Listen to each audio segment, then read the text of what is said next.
Hi, hello everyone. Institute of Research, INSS, in Tel Aviv Institute. We are in our second panel of International Conference of Lipkin-Shahak program on the subject of fake news, national security, and also strategic communications in the digital era. We'll speak about technologies as actors in national security. We don't have any terminology. What is it, national security? Agreed the terminology. Most terminologies are saying that the state can protect its success, its existence, and also interest and its values. Today, there is also agreement that national security is a broad term that includes, the term economies and economics, not just the way I saying about organizations and units and people who are actors in this national security. And there is another group of actors, of players, sorry, and we call them just the powers of technology. Sometimes they are called, imperials, and for because Apple, for example, who couldn't help, didn't want to help FBI to get to the iPhone data up to finding information in Twitter and Facebook in the last weeks, and controlling the cloud, and also their abilities in BI, in their AI field. They are leading the countries, and also they create their powers. And today we know that they are really real players, not just technological platforms. They have power, they control the discourse and technology, and they also control the information. They have power. So how can we characterize their role and how can we treat them? We'll deal in this panel, and we'll start with you, Professor Karina Hohn from Washington University, from International Center in Jerusalem. Or our speakers, they have different relevant jobs, relevant positions. You deal with information technology and information, and you're also president of Israeli Internet Society. In a couple of words, your perspective, point of view, broad point of view, are those powers, technological powers, today because they are players in this national security field? Okay, first of all, thank you so much. I'll start with basics. My suggestion that technology, of course, they're not neutral, they're just political body, and not just political, party body, but they promote their interest in such in this field. I think the biggest change that we see in the last years are that big, just media companies changed some powers that democracies have. And first of all, they have they see, for example, democracies became weaker, their ability of the state to protect itself. And you also said it, about to protect them against internal and external threat is going and becoming weaker. They change the traditional powers. If once we knew, for example, state to state or state to citizens, once suddenly we have, this big, like we say, we have someone else in this room, and their attempt to be also a actor and player who plays there and who's there, not just platforms. And we know that they are very significant players on different levels in terms of their role as mediators, as a place, where states are playing, let's say, for example, playing with their powers, dynamics and of their power. For example, Russian involvement in American elections, just no doubt every state is involving in different levels, in different subjects, no doubt. But we don't have a way to know how this influence big, because now we have this academic community. We're asking ourselves, is it help, are we enabling someone or just making someone to participate or behave in some specific way, or is it something deeper? But undoubtedly there is significant, and all researchers know that there is a significance and power, and because we have different campaigners. And Karina, just a second, you said that we see in them players, and not just factors, neutral factors, players with agenda. Right, exactly. And in your point of view, do they see themselves as players? Specifically, do they see themselves as players in this world of the national security, of democracy?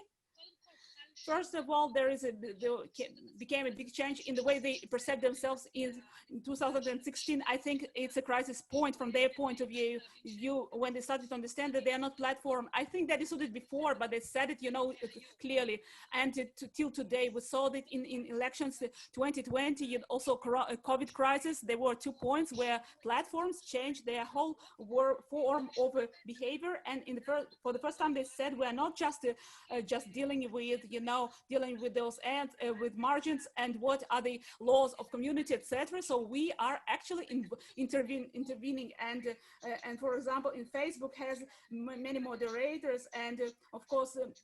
And they are making review, you know, just checking the publications. But here in COVID, during COVID and elections, we saw this intervention more and more, and everyone saw, of course, Trump's tweets, and every platform reacted differently. Twitter's, for example, stopped the ability to share his tweets, and we are Democrats, like they faked the, you know, the elections in. And only Facebook said that we're speaking about content which is, you know, controversial content, which is, it could be, you know, problematic. And in any case, I think it's a process. Still, Zuckerberg, you know, just speech in, it was in October 2019 in Georgetown, when he said, I don't want to be the factor, I don't want the arbitrator of the truth. That's what he said. But he is in this position for many years already. By the way, YouTube, which is also, its algorithm is an external, because it's given, you know, just the extremist news, and they admitted it's also part of this story. And if you ask me, do they think that they're neutral platform? I think no doubt they're not just neutral platform. No, not at all. I can give you many proofs why they are not a neutral platform. The question is, yes, go on, please. The question only is, if they're not neutral platform, are we giving them actually, as a private body, the ability to decide about the discourse, about the democratic processes? That's exactly the question, because we all understand, and it will come back in this panel, that, you know, this market of free ideas has to be regulated in some way. Especially, you're speaking about social networks. Okay, we're speaking broader about big, you know, powerful companies. And I'm asking, from your point of view of policy speaking, in terms of policy, how states, you know, and the whole international system, how should it treat those imperials as players in national security? Okay, I started and I said that those huge companies, they actually took the power of the states to some place, and they are deciding about democratic space where discourse is done.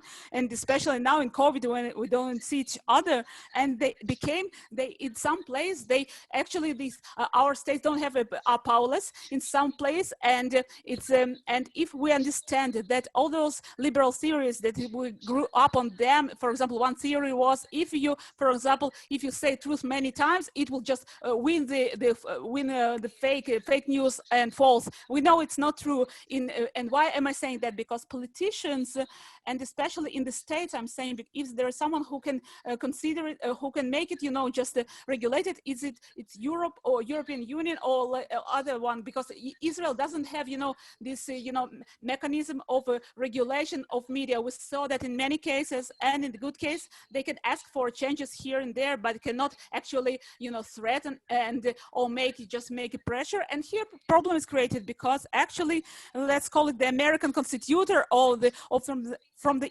EU constitutor, until he regulates those big technological huge companies. Okay, we are in a completely different situation, completely different reality, where the features and technologies which are just running out there, and just make okay, so just a second, you cannot win in this, you know, in this way, in this game. They'll always go against the states. That's the policy that we I think the way is to, you know, I think we should shorten, like limit their power.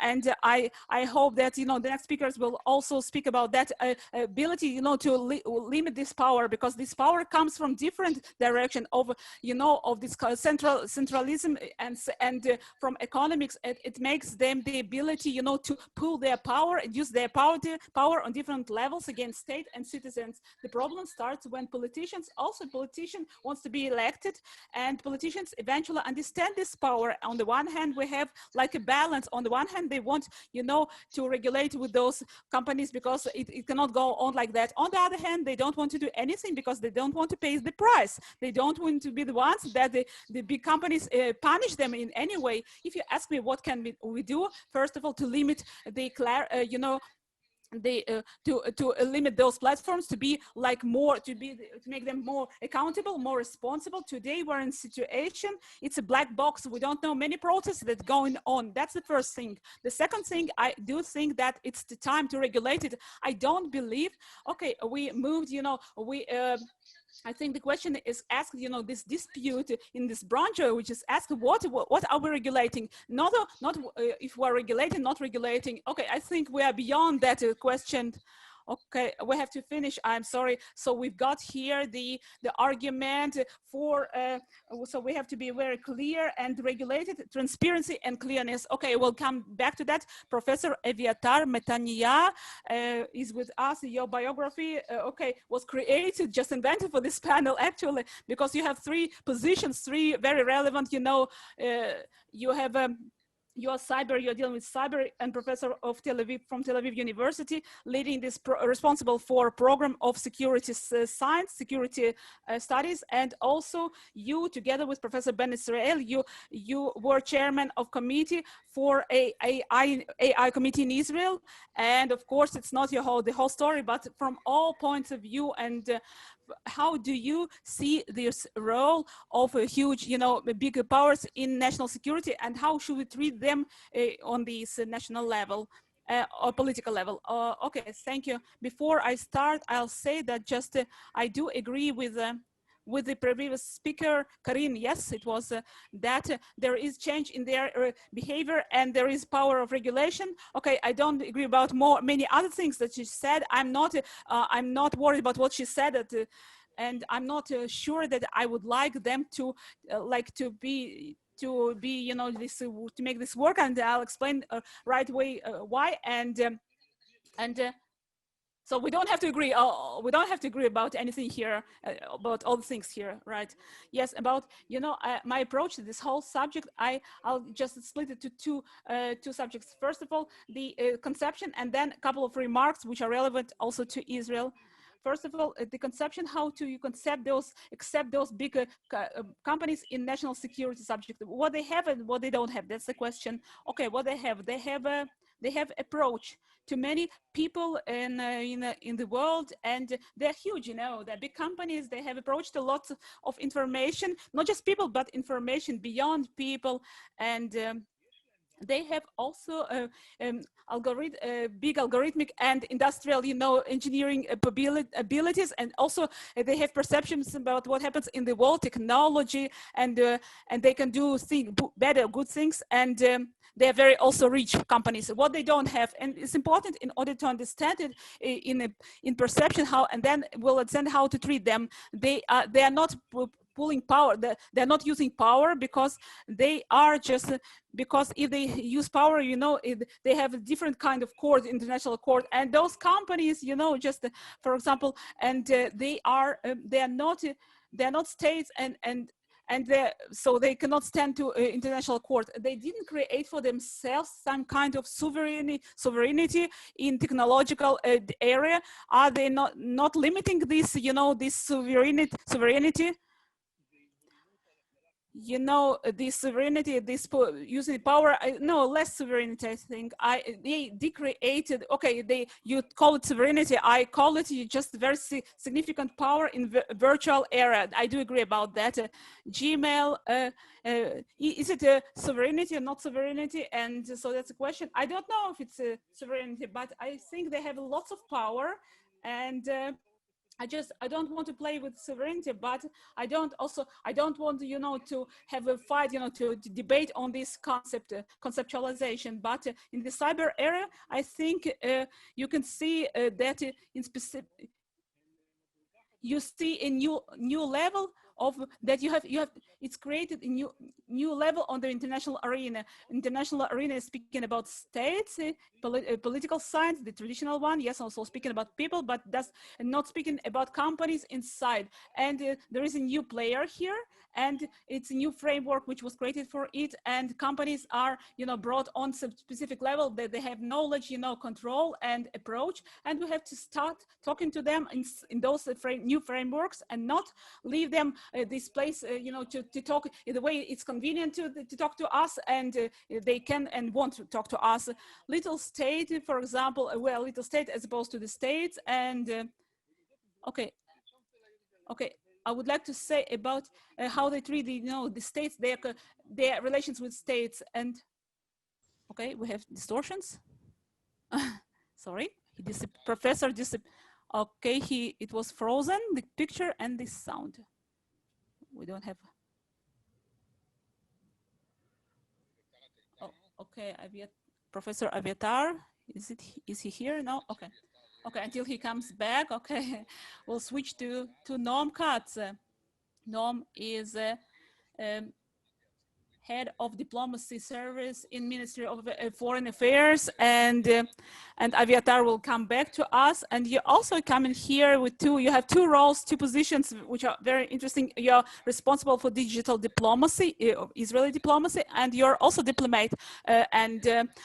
So how do you feel this, place of huge technological companies in terms of this public diplomacy? Aviatar we'll come back to you. I'm sorry, I know you disappeared, and then so we'll go to Noam and then come back to you. First of all, I would like to say it's true. Yes, we are a player that lives and is active in those networks. And when we are, analyzing our perception about this new world which was created, and it enables the whole human activity, we, in spite, although we know all the threats, we see first of all the, the chances, and we think that. I think in this visuality, public visuality, you have, it's like, first of all, people who are fascinated by this area, by this space, and now they see it's a threat. The truth is in the middle, because it's, we see on the one hand the possibilities, on the other hand, there are problems which need to be treated. And I have to say about something about this world which was created by technological companies, but it's not, it doesn't belong to technological companies. It belongs like it's a common, it belongs to every one of us as individuals. It belongs to companies and also to the states. And it's important to say we live in a world of states. You said about sovereignty before that. We are in the world of states, and this phenomenon of technological companies is not historically different from other bigger revolutions that came before time, and also after that the regulation that came, and the power of state and regulation, state regulation, demanded them, and we saw that sometimes inside the states, and antitrust movement in the states, and so global, for example, other problems, and we saw money laundering, for example, treatment with banking, banking sphere, and therefore we believe that we have to regulate this field, and this regulation has to be done, in partnership of three factors: technological companies, the states, and also the citizen society with its different components, partners which don't always trust each other, but everyone has his part in regulation and management. Something about technological companies. Technological companies are not a state. They are exposed, and if someone has doubt, we have corrales, these corrales of regulations, which it's just a question of how and when. That's what Karin said. It's not a matter of life and death, and they have American law, and this law will probably change in the future. I'll say another thing. Karin also emphasized it. A state by itself, treated by these global companies, has a limited power. Even the European Union, which is much stronger than a state as a state of Israel, is limited. And therefore, we need, structures and the mutual thinking of clubs, and then maybe later it will come to an international constitution, and it demands lots of dialogue with the states, United States, because it has a power to influence the world, and this power belongs actually to the states. Okay, you're saying two interesting things. You're saying actually, so this is a problem as all other problems. There is an approach which says this is revolution. It's a revolution. It's so huge that historical experience is not relevant. But you're saying speaking a lot about the future. But now, when you are active now in networks, do you feel comfortable? Do you, as a state that's supposed to be sovereign, you connect to its, to citizens, and you with the world? Are you comfortable about these connections with social nets? It's complicated. We have dialogue. It's not as good as I wanted it to be. By the way, with companies which are more smaller, we have representatives in San Francisco, which are having this dialogue with many networks, and reading up to LinkedIn. What are the representatives? Okay, we have it's general consuls sitting in San Francisco, and one of his missions is to be connected to technological companies for many things. Also on economic matters, and also development and research and R&D. Yeah. Yeah, I don't know how to ask this question actually. When he is managing those relations with them as a sovereign state, you know, it's like a business with any other business, like with a company, or it's like, yeah, it's like strong, you know, strong like Chevron company, for example, or the big, you know, just big commercial company, strong companies with a global interest, with big global presence.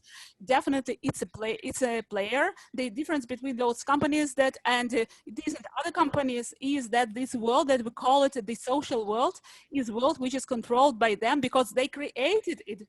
They you can limit them. There are states that did it, for example, like China, North Korea, etc. We don't want to be there.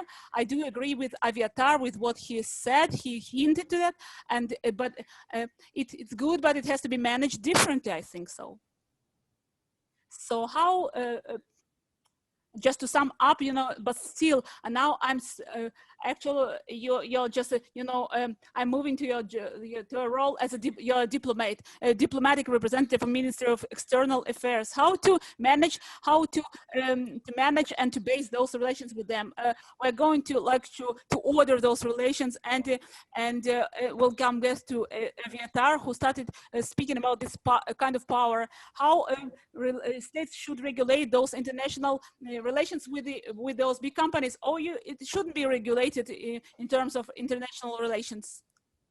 First of all, I see a need to regulate it inside the state itself, and many diplomacy is dealing with what's needed and what we agree on and what are the directions. I do want, and I think we're doing that not just with the states, you know, with the campaign, together with states, to make technological companies to deal with things that they didn't want to deal with them in the past. 4 years ago, when we tried to deal with technological companies about disinformation or fake news in the social networks, they said no problem. And then they said it's not our problem. And after they understand it's their problem, they're doing things, but not enough, I think. So we think that there are many things that should be in this mutual discourse of those companies that should be done.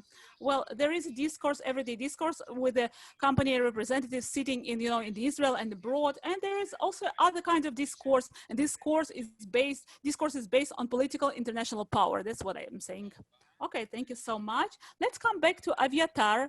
Aviatar, you were frozen or disappeared when you said about, you know, conceptual frameworks. We need new conceptual frameworks, you said, for dealing with big, huge companies in terms of international relations and national security. I would be glad to please go on.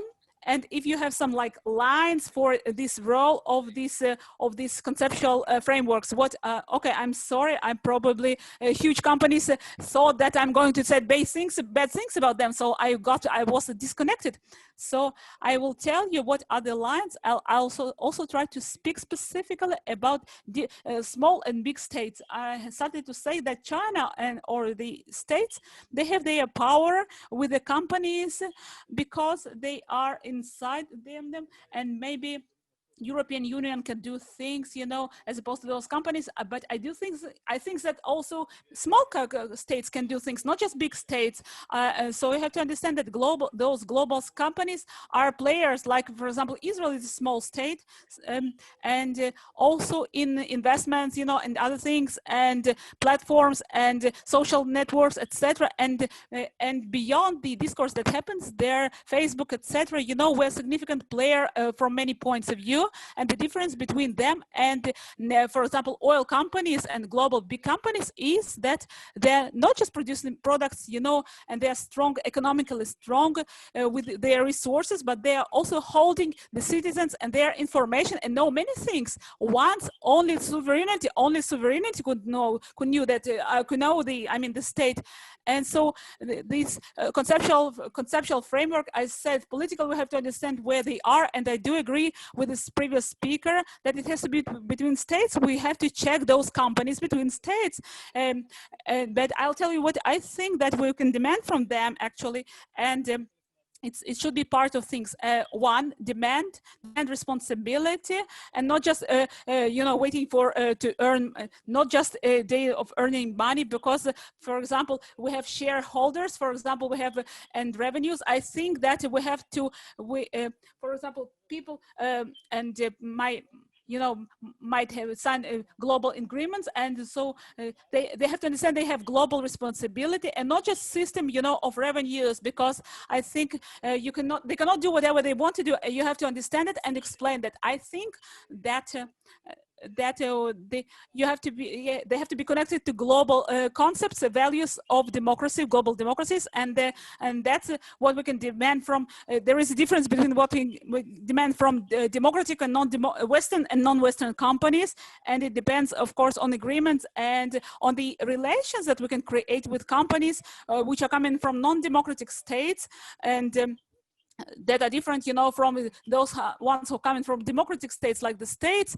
And when I'm speaking to the company, it doesn't mean that automatically whatever is agreed there is putting something on the, just demanding something from the national, from the state. I'm saying my argument is that you have also to think about specific values of every state where they work, and there are difference in values of Israeli and American values, and I don't want them to explain me what are the values. I think that their truth is not my truth, and Jerusalem truth is not Washington DC truth. And here I'm saying that those relations, and not just Israel against those companies, there are also other states who have specific value, specific culture, and this global company like Amazon, global, Facebook, Microsoft, etc. They have to understand that their activity in specific state with specific culture, specific values is different from the other state in terms of global values. And I want to, okay, I understand, Aviatar. Okay, let's just go to your role as someone who was many years in social service, or a couple of years in social service. You're saying they have to. How the state have to make and like to make them do that what you want them to do.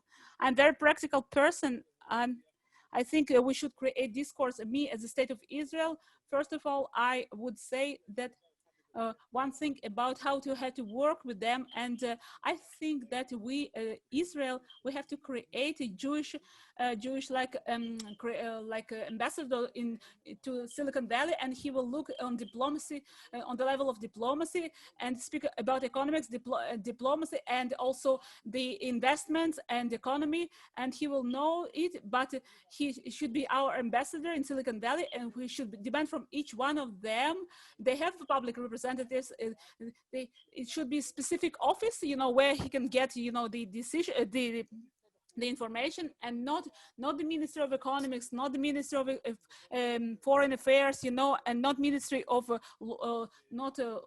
also not a legal body, and it has to be a specific place where you can speak with those companies, and of course and there should be one clear address that where we can get the answers. Maybe that's maybe it's digital something. Maybe it's a digital minister. It could be a digital minister, but I don't want to decide for him. But it should be integration of all the things, someone to talk to, because there are this you want them to make a platform, for example, of this cloud platform in Israel, and I'm not, but for example, I have to know what to recommend to Israelis, and I also want this discourse to be done, and everyone is speaking, separately with them. I want integration in discourse. I say that we have to demand from them presence here, people who can give answers, and to make integration, also things in the state, and starting working with them, and also to bring other states together with us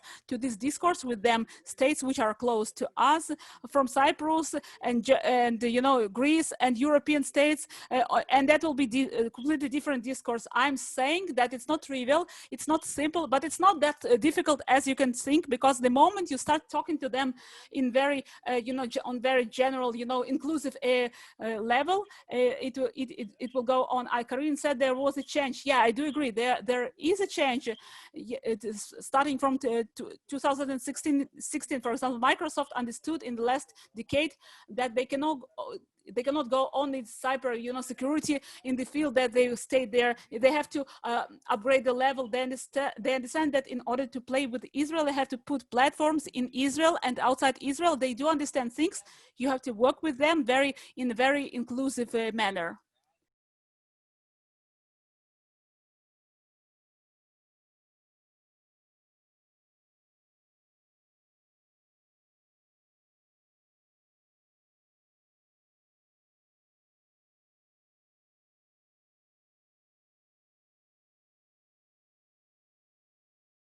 Cornell Tech.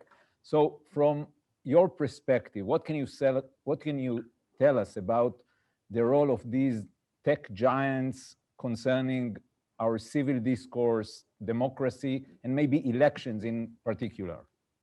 Sure. Thank you so much for inviting me to this conversation. Yeah, I'm going to hone in less on some of the national security questions and more on really the effect on democracy and, as you said, civil discourse and elections. So let's start with, I'm going to focus on social media platforms in particular, but I want to be really clear. It doesn't mean that everything we're talking about is social media's fault. There are many actors and many players, but in terms of social media, let's look at a company like Facebook, since that is where I used to work. Facebook intentionally grew and scaled with the goal of taking over the global public square, right? That is essentially what the company has become. So they've taken over a fundamental core public part of democratic societies. That's the public square. But they don't want to bear any of the responsibility of a steward of public goods. So this is where we have a lot of this tension. You have a private actor, a private player whose only responsibility is its fiduciary responsibility to his shareholders, dominating how we speak with each other, how we consume news. It also has taken over political advertising. It's dominating even how the news has had to adjust to digital. These are all things that are fundamental to a healthy and thriving democracy. And so I do think there's some wonderful things that have come out of social media, but what is lacking is the core component of responsibility for how it affects all of this. And, a lot of what the speakers have talked about today is, so what do you do? How do you regulate? I want to be really clear as well. To me, it's not actually about content moderation. It's not actually about a government telling a company like Facebook what should or should not be on their platform. As you know, in the United States, that would be absolutely unacceptable. The First Amendment, free speech is it's the core of this country's democracy. That said, to me, it's less about individual speech on these platforms. It's about the tools that the platforms actually provide to people to dominate who ends up being amplified, who ends up being connected. It's the targeting tools that decide how political advertising can reach different players with different messages, how political players can use targeting tools to actually target vulnerable communities. We saw it with the Russians. They didn't spend a lot of money on the Facebook platform to buy ads. And Facebook likes to say they didn't even spend that much money.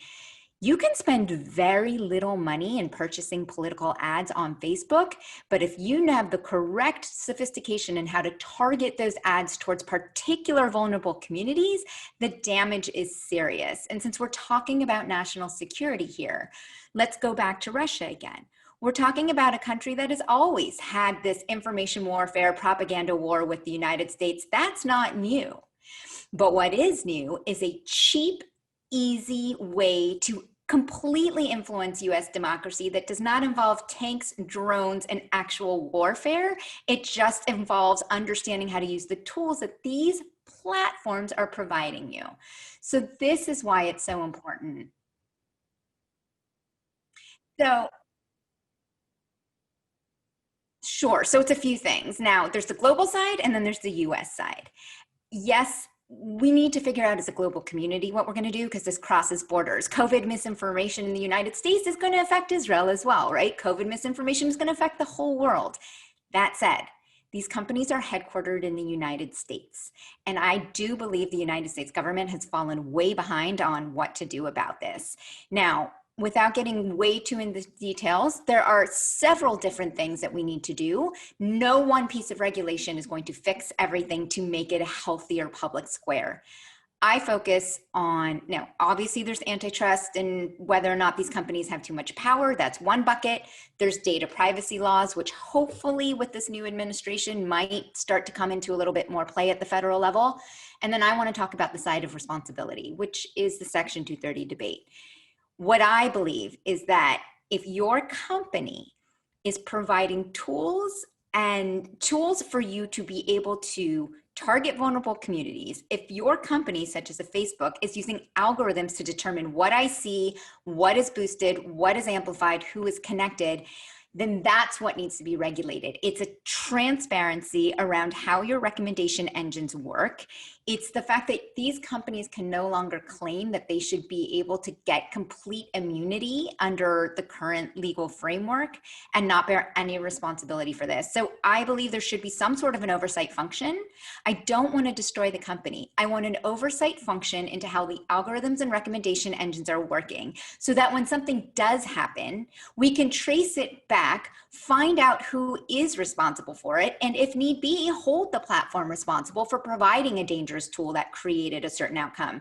And if they're not responsible, then go after the individual who is. But right now, with it being a complete black box, as the first professor mentioned, I think her name was Professor Nahon, it's a black box. So we can't, they don't have to give up what they call their secret sauce. Facebook does not have to give us the code for their algorithms. But what they do need to do is provide transparency to a determined set of whether it's a government regulatory agency, whether it's a combination of civil society and government or academics, so that we can actually monitor how the algorithms worked, even in terrorist activity. We know that perhaps a terrorist attack occurs somewhere, and what we don't know is, did Facebook connect that terrorist to a particular group through a recommendation, or did they find that group on their own? These are the things that I want us to be able to actually have insight into. And Yael, you were in the White House, and there is a new president that is going to take charge. Is this new administration capable to deal with this problem? Will they lead these changes that you are referring to? So I do still think it's going to also depend a bit on what happens with the Senate, because that could actually change how the power structure is going to work. I do think there's a real appetite from this administration to at least rebalance the core fundamental. I believe technology and democracy can work side by side, but we need to rebalance it. I will be frank, though, of all the things I've worked on, and again, I started my career in the national security world, this is the most polarizing issue, because in the US, the tech industry, let me unpack the reason they say we don't want to be the arbiters of truth, which also Professor Nahon mentioned, why they don't want that role. It's not because they actually don't want, they're already the arbiters of truth. They decide what they're amplifying. They're deciding how they're connecting people. What they don't want is their Section 230 protection taken away. And so I do think there's a real possibility. I do believe this administration will absolutely come in and look at what needs to change. Whether or not we get to true smart legislation that allows technology to thrive while resetting their responsibility for democracy will depend a bit on the power structures if the Senate changes, because right now it's so hyper polarized. So it depends on a number of factors, but I would like to see the US lead. I mean, Europe's leading, and I'm so thrilled that they are. But again, these companies are headquartered here in the US, and so it really is incumbent on us to take a leadership role here. Thanks, יעל. ועכשיו לדוקטור תומר סיימון, סמנכ"ל טכנולוגיות לאומיות במייקרוסופט. קודם כל, תומר, מה זה טכנולוגיות לאומיות? אנחנו מדברים פה על ביטחון לאומי, מה זה טכנולוגיות לאומיות? אז קודם כל, שלום ותודה על ההזמנה על הפאנל המאוד מאוד מעניין. אז טכנולוגיות לאומיות היום זה מושג שהולך ומתרחב, כי נתחיל מהאינטרנט. אינטרנט זה, אנחנו רואים שגם אם אנחנו בוחנים את הקורונה או כל אסון אחר, האינטרנט זה הטכנולוגיה היחידה שממשיכה לעבוד, ומאפשרת לנו את החיים, כמו את הפאנל הזה, בתהליך הזה. 5G, בינה מלאכותית, מחשוב קוונטי, וגם רגע ענן ציבורי בסוף, טכנולוגיות לאומיות, שנותנות בעצם משמעות למדינה ולעסקים שלה. בסוף שאתה מסתכל גם על המדינה, היא מורכבת משלושה חלקים, הממשלה, הציבור והעסקים והביזנס, ובסוף גם שאנחנו, אם אתה מסתכל ומתחבר גם לדיון הקודם, שאתה מסתכל על המערכת הפעלה של העולם. To the previous conversation, and so now they had the state, the state should be active, and so the active companies, the technologies, national technologies are national in terms that states need them. That's what you mean. The infrastructures which are needed to the states. That's what you mean. Yeah, there are different elements. What is it national? Part of processes is the technologies which influence the whole company, the whole society. The connection between technology and society is very strong. Also in IA and also IG, and so it has an effect which of understanding. You have to understand its effects, and also it's very strong economic engine, and so eventually you see national technology which is under regulation also, and that's a very important thing that and whatever I said, they are under regulations of a state. It's a very important thing to say. Okay, so it's really something which stands in the center of our discourse. Up to now we spoke about the social networks, and now actually I would be glad to use your position in Microsoft company in order to understand just a second. So this whole national, infrastructures, and just how Microsoft is perceiving its role as opposed to the state, or specifically in connection to national security, maybe. Okay, national security, of course, it's a very broad subject. I'll say Microsoft really believes that states, and governments need to have a, approach to the latest technologies, and national security. Also, this connection is straightforward, and I can say that as in Israel, not just in Israel, government, states and all, the whole world, they want to have the public, arena, as Aviatar said, in their field, and everyone wants it because it's a straight connection to national security and their ability to act and to upgrade every level, every possible sector, and every possible public sector, and to move the upgrade the economics and their accessibility to national technology. Eventually, the investment is done in big companies, and once again, when I see this whole, this texture of companies and businesses and people, this whole globalization is also working with this, commerce between companies, and the states decide eventually what happens in their borders and in their how you get there and how you act at this. The sovereignty is quite clear eventually. And so, okay, it's also, it's a very abstract question maybe, but still, this society, big company sees itself as, entity in this whole world of international relations, national security, sees itself as an entity which has some space of self sovereignty, or it's up to, it's like it's it acts, under the international,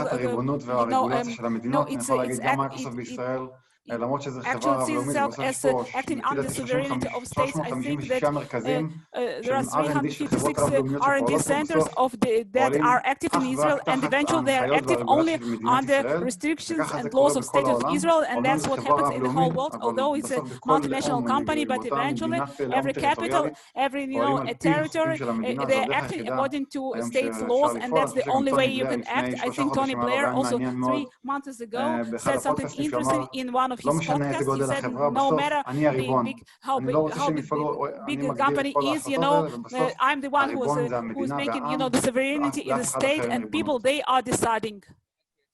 And then actually how the company is regulating its relations with the state, how is it sees those relations, or what are the instruments in framework of which those relations are regulated. I think it's a part of partnership, because also Israel and other states want the best, the latest technologies, and that's work, and you have to work side by side to those companies, and how it's regulated, it's part of regulation.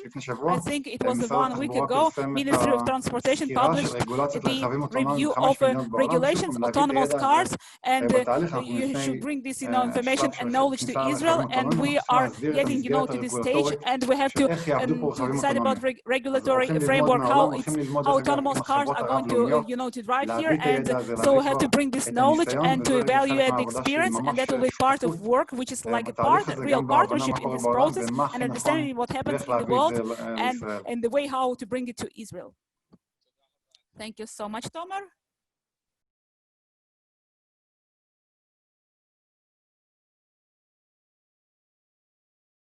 גיא רולניק, מייסד דה מרקר, היום פרופסור בבית הספר למנהל עסקים בות' של אוניברסיטת שיקגו, אבל יותר מזה, האיש שאומר לנו כבר כמה שנים שהגיע הזמן לפרק את פייסבוק, את ענקיות הטכנולוגיה האחרות, ולהפנים שהמונופולים הדיגיטליים, המונופולים הטכנולוגיים מאיימים על הדמוקרטיה. אז אנחנו בדיון הזה עוסקים בביטחון לאומי, ומזווית הראייה שלך, האם הענקיות האלה מאיימות על הביטחון הלאומי של מדינות, על הביטחון העולמי?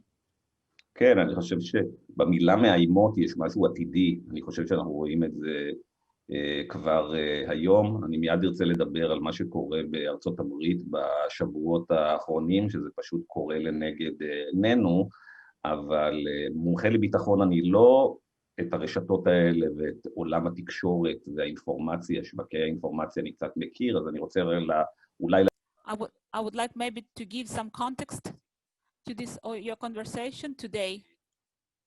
I think the role of social networks, of anti-social networks, you can call them also Facebook, and not just Facebook, also YouTube, in the last 7 years will be registered in history mostly as negative and bad, and it didn't start this way, by the way, because their last 10 years, the efficiency of those platforms became their, fault, and it's making harm. I think this harm is much bigger than their efficiency, the official things. Is it really a change, or we didn't just understand the, the harm? No, it's a change. It's a change. What happens in the last, first 10 years of those platforms, they actually, they worked with open internet. Now they, they are controlling the internet. The internet as Bernard Bilizelica said about it like 30 years ago, it's not like internet of nowadays. That mostly we are using internet inside the world of Google world and YouTube, Facebook world, and maybe 4 or 5 companies, monopole companies, and their way to, to see and to enlarge their revenues and to be monopolists in this market is not by creating information quality world, but on the contrary, actually less qualitative informational world. And I would like to answer the question that you asked. I want to emphasize, I don't have any. I'm not trying, just to go against those networks. I think they have those are interests, and we have to be very clear about that, because those social networks, they of course they have efficiency, but the architecture, this business model, and the legal environment which decides about those roles made them anti-democratic and anti-social bodies. And what do I mean? Facebook and YouTube are unprecedented companies, unprecedented companies. And speaking of centricity, they are like the ones that control the information in the Soviet Union, and the control, I'm sorry, it's like controlling that Hitler had. I'm sorry for this, when he, had his, we heard his speeches, and on the radio between the World War II. And so we're getting information on political subjects, economical, and also, and social subjects through filter of, which is made by those two monopolistic companies. And it's not a spontaneous creation, by the way, pay attention, because it's we have a, it's something that they have, you know, just legal protection for those platforms in terms of responsibility to contents. By the way, in the last year, I met in Washington the chairman of ACT chairman that led this, you know, constitutional process, and he said simply, "I was wrong. We were naive. We have to correct it." And based on this mistake, Zuckerberg and Google, they earned tens of billions of dollars, and so what do we see today? That Zuckerberg has complete control in Facebook, and he is doesn't want, again and again, doesn't want to take off different lies, manipulations published there, and also and says that he doesn't want to be a judge of the nowadays, and that's his argument. What happens before the elections, couple days before the elections, during the elections, and after the elections, it's not a change for you? No. You know, just I think there was a research, you know, that 85% of people that, you know, that voted for Trump, 85% they saw that, you know, it's fake elections, and just imagine yourself, 85%, you know, they didn't find any evidences, including the White House, you know, and cyber in the White House. The cyber experts said that there's nothing that could show, you know, and prove that those are fake. Where did they get it? The spreader, big spreader, you know, and it's Facebook. The result is that 88% of people who voted for Trump, and those think it's fake elections. Zuckerberg is lying because he is the big judge. He's the higher judge of this high court, because he is getting, you know, he is earning on those, you know, on this information, and he says, "I'm not a judge." It's like, you know, some drug dealer that he's convinced that his buyers, you know, his clients are using something, you know, with caution, and he doesn't know what the product, what he's selling his consumers. So what should be done? You know, the problem you're explaining, great. What's wrong? What's right to do now?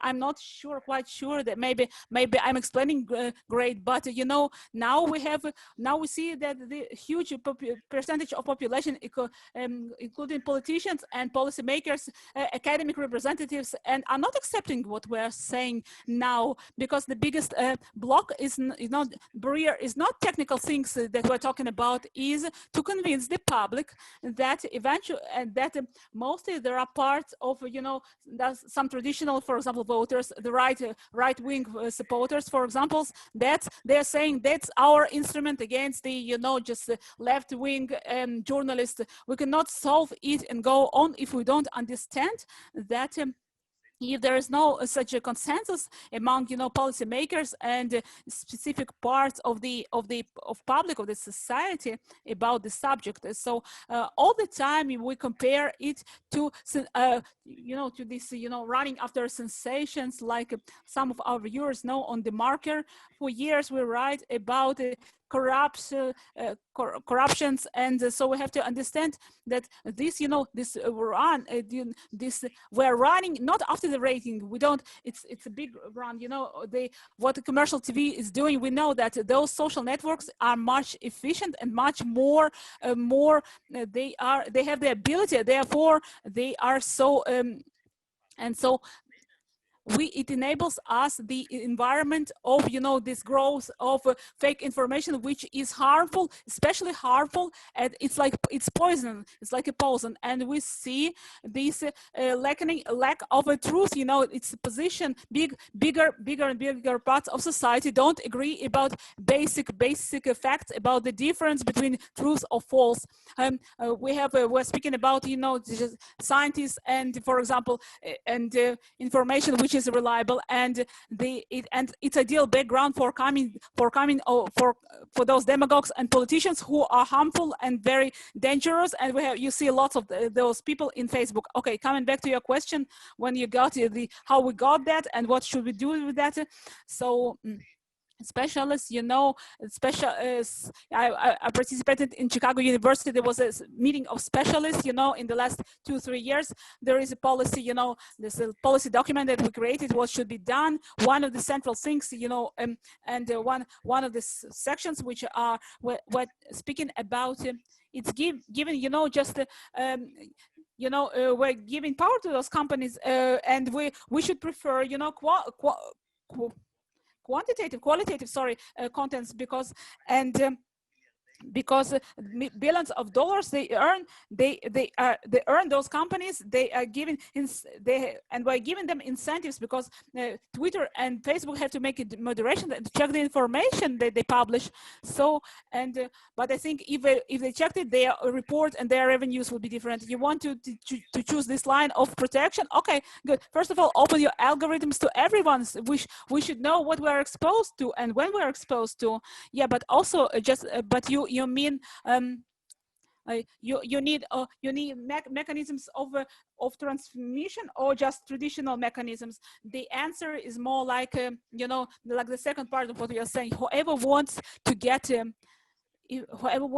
the protection has to show us that his algorithm is not working, maximizing commercials in a traditional, in a cultural way. So we actually know there are more lies, more polarization, more things like that, and they maximize your revenues. It's your business model. You will not have any protection. At the moment you don't have any legal protection, you cannot go on with those companies if they break and if they fall apart. And by the way, of course you have to break them down, those companies, because they concentrate lots of power. And just before the end, history that we tend to forget. Different people here like break down companies. What is it? Communism, Bolshevism? No, on the other way, we didn't forget our history, where the period where the state was so decisive, mostly decisive to break down those big companies. It was a fight. It was a war against those companies, because after World War II, during World War II, and after that period, also Roosevelt, and then Truman. So one of the reasons why we're coming back and calling, see this reason why the American government was so decisive on business platform to prevent, concentrate this power in business sector, was the concept which was acceptable in those years, that saw this Nazism and fascism rise in Europe, which was resulting from this economic concentration. So Americans saw the right connection, the strict connection between concentration of power and money and those and fascism and Nazism. And so we have to bring down and to dismantle those companies. Okay, we have to finish. Okay, short answer. So we have to dismantle to bring them down. It will not bring to the fact that parallel companies will just לסינים, הרי זו טענה מגוחכת. למה? כי זה בעצם אומר, הסינים בנו איזה מודל, ואנחנו מכירים את המודל הסיני, שזה סוג של דיקטטורה, ולכן אנחנו עכשיו נאמץ את המודל הסיני, נגיד, אוקיי, נפקיד את כל התקשורת שלנו בידיים של 3 חברות. So we have to leave all our media to 3 big companies. We never got this, argument that also we have to get, this thing. And this first thing. The second thing is that no one, if really, Chinese will use, המערבית, יש לחברה המערבית את כל הכלים להגן על עצמנו. זה בעצם טוקינג פוינט, העניין הזה שהסינים יתקפו אותנו, זה בעצם טוקינג פוינט של מרק צוקרברג, שלא רוצה לאבד את מעמדו המונופוליסטי. גיא, תודה רבה לך. בבקשה.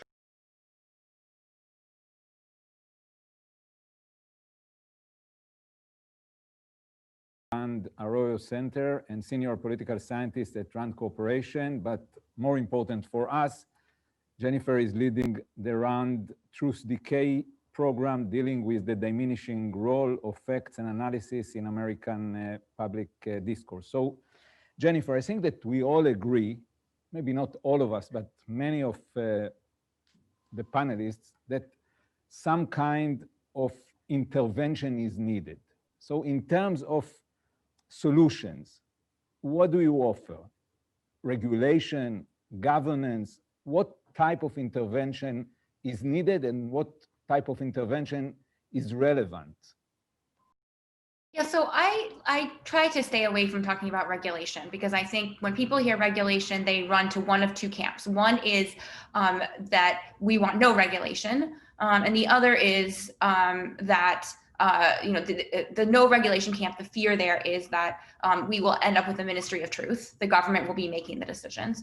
And then on the other side, that we definitely, we have to have regulation. And I think that there's a range of policy options that exist in the middle. And we know that they exist because we see them work for newspapers and television and other types of media. And really, social media is the only place where we seem to have no rules of the road. And so I like to think about media governance as being that gray area. How do we want this online space to look? And I think that there are 5 components, 5 questions or areas where this governance structure would need to touch on. And many of them have already been discussed to varying degrees by my co-panelists here. So the first question is a legal one. What is a social media platform? Is it a publisher? Is it a utility? Or is it providing a public space? There may be other models, but each of those models, whichever one we chose, or a 4th or 5th, would give us some clue about where we want to go. If it's a publisher, then we have some models for how we deal with accountability and transparency with publishers. If it's a utility, we have a model. If it's a public space, then we have a model. The second question is access. Who gets access to these platforms, and how do they get it? And there's a balance between verification of identity and privacy. So on the verification side, if we have more verification, if people have to prove who they are, we can limit the number of bots online. And the reason why I think that's important is that we know that these autonomous accounts are one of the primary spreaders of disinformation. And this is one of the main problems online. On the privacy side, though, of course, there's a really powerful argument. We know social media companies already have too much data, and we know that they've compromised that data. So, that is a tricky question that would have to be addressed. The third question is one about content. And here there is obviously probably the most controversial. And here a question I think is the most important is who is actually involved in the content decisions. And I think probably the most approach that's going to work best is going to be some kind of third-party group that has representatives from tech companies and has global representation where we can discuss how we want to manage online content. And here there's a couple of kinds of content that I think should be the focus: disinformation, hate speech, bullying, violence, which social media companies already deal with, and things like revenge porn and other types of content. And I think the discussion there is really like, how do we want to deal with it? We've seen Twitter and Facebook in the context of the US election explore with a range of different tactics and techniques like labeling. So the question is, which of those are working, which aren't, and how do we want to do it? It's not a question of the government saying, take this off. It's a question of a third-party group that's made up of all these stakeholders deciding what types of content do we think is okay to tag or limit the spread of, or how do we want to deal with that? So then the 4th area is advertising. Advertising is important because it's another way that disinformation spreads, and we know that the micro-targeting in the context of political and other advertising is a real problem. So here the questions are things like who gets to advertise, how are things labeled in terms of who's behind it and where the funding comes from, and then there's the question of micro-targeting and how much micro-targeting are we allowing platforms to do. This comes back to the question of the API and how much we need to know about that. But I think that those are a range of questions. There needs to be more transparency in this space, and there needs to be limits placed on how much you can micro-target ads, whether it's making the demographic groups bigger so you can't be quite so precise, or whether it's providing much more information to the viewer about what they're seeing and where it's coming from. Because we know from previous RAND work that that can work to help people disentangle true from false information. And then the final area is this idea of having a code of practice, a set of standards. And the set of standards would govern things like disclosures. What do social media companies have to disclose and report on, and at what frequency and to who? It would govern the privacy regulations. It would deal with the relationship between the users and the platform. What are the responsibilities of each party and how do they interact? And then also things like the right to be forgotten or things like that. So there's probably many other things that we need to be touching on in this framework, but I think that those are 5 key areas where if we could begin to identify some, and we could start with the easier ones and move to the harder ones, if we could start to develop some rules of the road to try to capture the real benefits of social media, which some of my co-panelists have also mentioned, but try to limit some of the more negative things like the amplification of disinformation, the risks to privacy, and the concentration of power and control of information that we see now. So that's kind of what I would propose. And Jennifer, you are talking about we should. Who are we? Is it the government? Is it the civil society, non-governmental organization? Who are we? So I think that's a good question. I think it probably has to be a combination of all of those. You know, the original decision here was to try to see if social media companies would self-regulate, if they would solve these problems on their own. And I think clearly that experiment has proven itself to not work very well because they just don't have the incentive structure to do it. But if it's only coming from governments, whether that's the US government or some other government, it has this flavor of regulation or censorship, which I think will doom it from the start, at least in the US context. It does have to be global because, as my co-panelists have mentioned, information crosses borders, and it's absolutely correct that what works in the US might not work somewhere else, and we want to make sure that we have a system that is transferable. And then civil society and non-governmental organizations have to also have a voice, and they can maybe provide this go-between between the social media companies and the government. So, you know, I think it has to be a unified effort. I think the question that I don't really have an answer to is, how does it start? Like, how do we develop kind of a core of people that have this diverse representation that can somehow exert pressure on the right players to get that conversation started? I think maybe that's the role of, you know, of nonpartisan think tanks, you know, like that are represented here, and other researchers to try to get some people to the table. We do need buy-in from the government. So in that context, having administration change in the US and elsewhere could be helpful. And we do also need buy-in from social media companies. And, you know, I've seen for some of them, we've seen in some of the platforms, we have seen some openness to having such a discussion, other ones not so much. Thank you very much, Jennifer. And this is the time to say that this day, the second day of the conference, is done in collaboration with the RAND Corporation, with your institution. This is why we have this RAND icon upstairs. Okay, we have time to react, so short reactions on Aviatar. At the beginning, you wanted to, okay, we're sorry, we stopped you. Now your answer. Okay, but Microsoft, I think that it's not just partnership, but actually political relations between the state and the company, not just good. And we have different kinds of relationships. So I have to say that Microsoft company in the last years, at least from what I see, is looking on the global responsibility and acting with all the state in a very respectful way, I think so. And about things that were said also by other colleagues, I have to say that the perception that it brings, you know, a very specific one of the truth that the truth that he sees the truth, what the truth is. And I think, and here I have my big fear that, you know, that we'll try to pull on the, you know, put on big global companies, and they'll have to judge what's right and wrong. I'm very afraid of that. You know, exactly as we said, you know, journalists, we're not telling journalists what to say, what to write. Freedom did its work. And also we have different levels. And here I'm so much afraid that if we tell them what to do, and I do agree that internet, yes, internet is the same, it's the same, but web has changed. We see that a couple of companies are controlling web, and therefore I would be, but still I would be very, very careful in this subject of states that are saying just or demanding or making regulations of what was said. I would make, you know, just time do its job and not just not to do it such as this kind of activity. Okay, Aviatar, thank you. Now, Karine, beyond, you know, this what your remark, it's like it's said. We're coming back to that all the time. You're most relevant person probably to that conversation. How will you find this balance point? Like we don't believe in regulation of contents of expression. On the other hand, you know, the market of free ideas is not working, you know, in the way that we hoped it will work, you know, and even more than that, it's a platform that on which, you know, we are getting to the based on which you're getting to this global room, and you see lies, mistakes, spins, and conspiracy theory. How to balance it?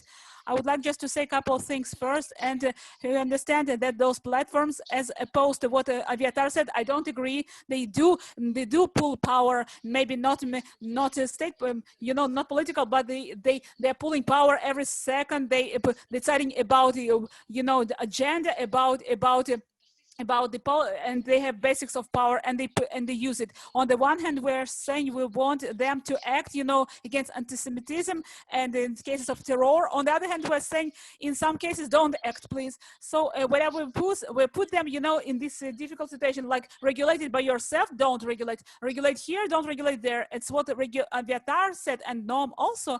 It happens that it's like a ping pong game with them, and every state has its interests and values. Back to your question, eventually I think that Professor Eisenstadt said eventually we'll succeed to make a board of not the one that Facebook created, that can actually create some kind of consultants,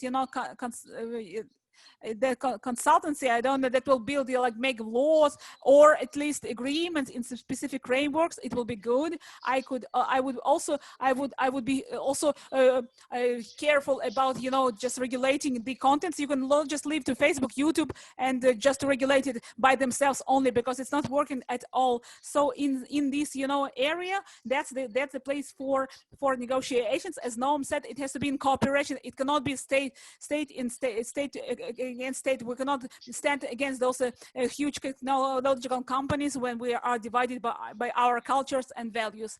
Thank you, Corinne. Tomer? Well, I'll try to be short. First of all, about relations of government technology, and 2 and 3 historical examples. Internet, first of all, even as a project in the States, as and governmental project, which was promoted by this technology. On the one hand, with, for example, I had a podcast of Eric Schmidt, who said without money of INSS fund, there won't be any Google. That's what he said in this whole process.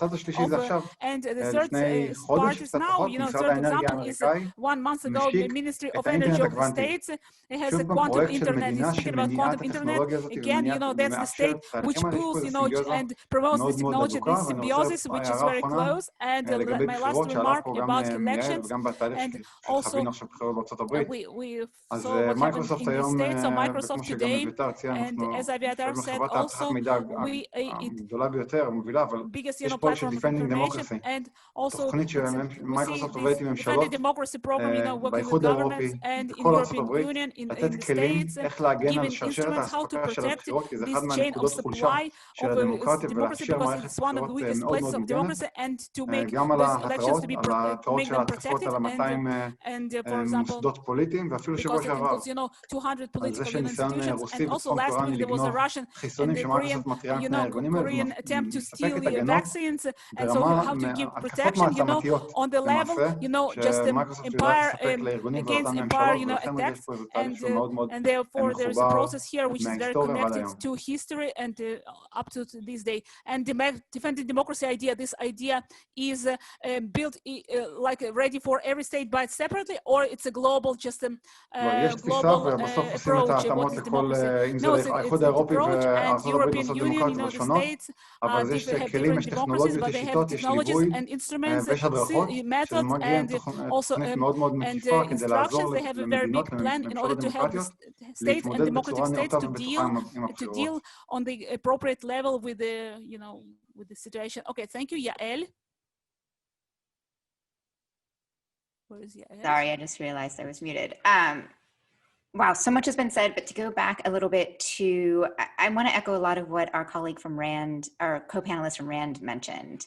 I think one of the biggest challenges, again, it's do we regulate these things, I mean, if you want to use the word regulate, nationally or internationally, which was some of the original questions, but then also, is there a sort of a middle ground? Because here, this absolutist, it'll either kill innovation or stifle or grow innovation. It will either, censorship versus free speech, and all of this absolutist conversations actually benefits the tech platforms more than anybody else. But I actually wanted to bring up a slightly different point about why this also needs to be done at the national level. When I was at Facebook, for example, and I was trying to build a program, a plan for how to combat disinformation about voting in political ads, essentially voter suppression, one of the first things and this was in 2018, one of the first pushbacks I got was, but this plan won't scale globally. And of course it won't, because every country has its own political realities. Every country has its own unique challenges. And while, as I said earlier, that misinformation and disinformation affects across borders, the biggest problem, one of the biggest problems I see with actually truly tackling some of these issues at a company like Facebook is everything has to scale to 3 billion people, and political realities are often hyper-local. And so it's this push-pull of how do you deal with the national side of it versus the international side of it. I do think there can be international protocols. I'm not sure whether it's through the UN, whether it's through an international court, in terms of what we want to see for the most harmful things, like international protocols about child trafficking using tools of different internet companies. But when it comes to actually preserving democratic processes, preserving elections integrity, that does have to come down to a national level at some point. And as I said in the beginning, and I just want to reiterate, I don't think that there is any space for governments to tell tech platforms what exactly is truth and what is not, and what should be taken down and what should be kept off, except for in the most extreme, dangerous, and illegal situations. But I do think it is up to governments to decide how we are going to hold them responsible for the tools that they are providing. Listen, and when the Russians so incredibly actually I wouldn't say it was that sophisticated, when they were successful in sowing so much discord ahead of the 2016 election in the US, especially amongst Black communities, targeting them with certain ads and certain content, trying to sow more racial divide here, I did stop and ask myself, but why was the US so vulnerable to this? Why were the Russians, not did they do it, but why were they so able to use a platform like Facebook to sow so much discord here? And yes, we have a long history, many reasons why this existed in the US, but at the end of the day, these are platforms who profit off of amplifying the most salacious content, driving the most clickbait, reactionary stuff for years with no accountability. They set up the situation where their algorithms automatically push us the content that's going to keep us engaged. And I do think there has to be some responsibility around that. And that's why, I think transparency is the number-one key, because if they had to actually show their receipts, if they actually had to show us why did the pandemic video get viewed millions and millions and millions of times? Was it because people were searching pandemic, or was it because your algorithms pushed it out to all these different communities? That's where I want the responsibility built in. And that's where I want us to think about, how do we regulate around that question? Thank you, Yael. Noam? Okay, a couple of short remarks about the different subjects that were reminded here. In theory, those companies are totally totalitarian corporations. They have ability, to regulate their own laws, to judge, and to, and the part of this thing is actually to limit this power, and this power could be limited by a state and by rules which will be pulled on over those companies, including liability, whole range of subjects, and including commerce and publications and publishing and other fields also, where states already have regulations which has to be adopted also to this field, and managers of those companies should be responsible about the contents. All of us feel uncomfortable about, just limiting contents, federal speech, just you can see it, that's the big example. I think that it was said, but also by the others, it's not the contents, the question, it's the movement of these contents. We are speaking about movement, just traffic laws of information, and, in the network between people and individuals. Those are the subjects that have to be developed. I think that companies have huge power in this this development, there is a big, there is a big gap between companies, between the wish or agreement to decide about policy, which is very complicated language, and the language which is algorithmic language, which is making those things very accurate, that you could be implemented. Sometimes you'll find huge gaps between the wish of company and the declared policy and the algorithms of those companies. It changes the architecture of a network. It changes the attraction of these platforms. It could become the feasibility of a commercial body, and therefore those things have to go together with us. But you have to know what to demand. I think that we have very good directions to know what we should demand.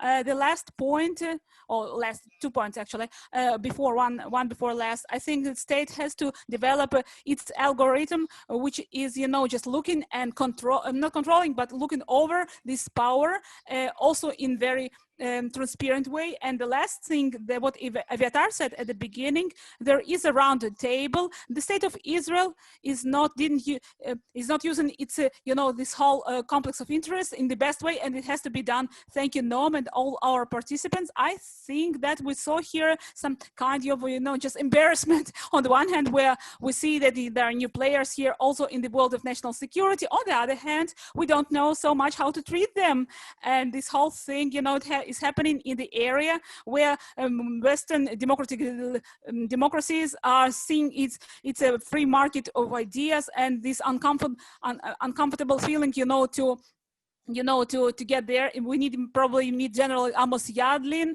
from National Security. How do you see this whole role of national security and huge technological companies, and how should we approach correctly this subject?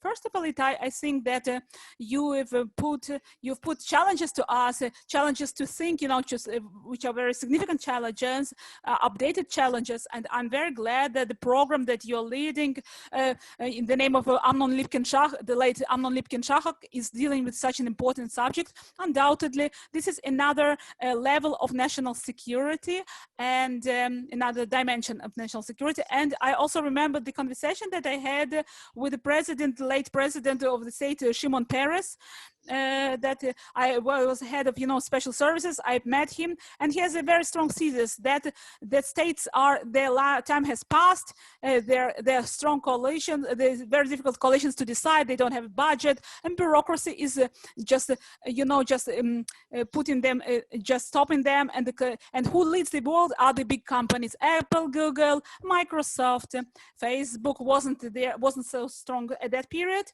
And I said, okay, yeah, but still, states have possibilities that those companies don't have. And it's so shame. It's just such a shame that he is not with us these days, to see that COVID crisis proved once again that states still have a central place, that companies cannot fulfill it. For example, printing money and closing borders, regulations over companies, whether it's, for example, a lockdown.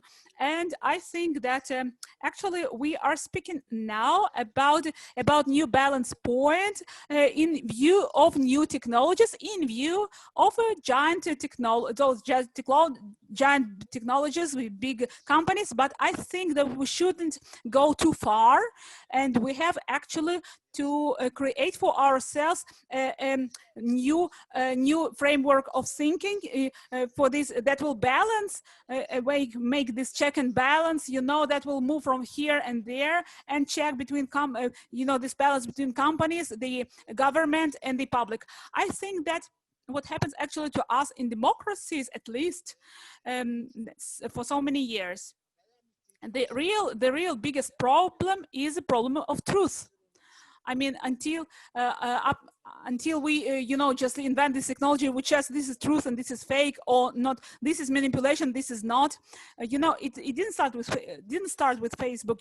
This theory of no real truth and like a relative truth started in postmodernistic period, and it will follow us in all the periods. Even if we have technological instrument which says what's truth and what's not. But undoubted, I don't have any doubt that we have to regulate Also, if we don't have this, this perfect, perfect thinking, every sector and every business, for example, for example, the regulation, yes, of course, we broke down different monopoles because we understood that it hurts many people, things that people believe in, that the market will just, just fix the things, but monopols are not there. And then the government stopped it. That's exactly the same model to find those balance points. When government is involved, is intervening too much, you get communistic, regime, and it has also has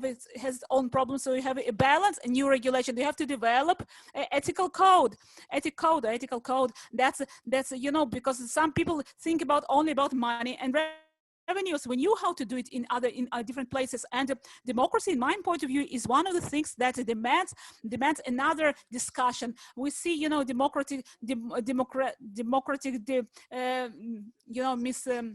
mistakes here and there, and so we have to see what those networks did in order to get democracy back. And we have a representative democracy, which has a place for specialists, for experience, for things that analyze it more than just Twitter.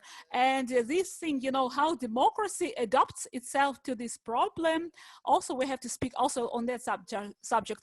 Also, there will be very tensions between privacy and efficiency and security, open market, and also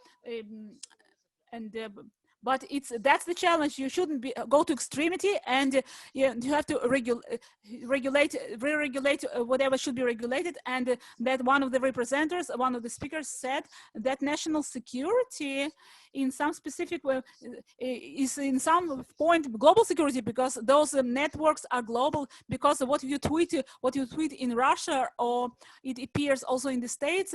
And it's one of the reasons why we were open to the Western world in such a good way. We didn't know how to talk to them. They couldn't talk to us before social networks, and now we cannot stop talking to them thanks to those networks. So global security here is another element for national security.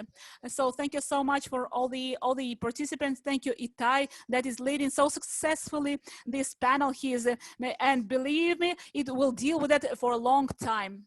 Thank you so much, and bye-bye. And we'll sum up the second and this last day of our Lipkin-Shahak conference, National Security, Fake News, and Communications in the Digital Era. Goodbye. Thank you, and have a good night.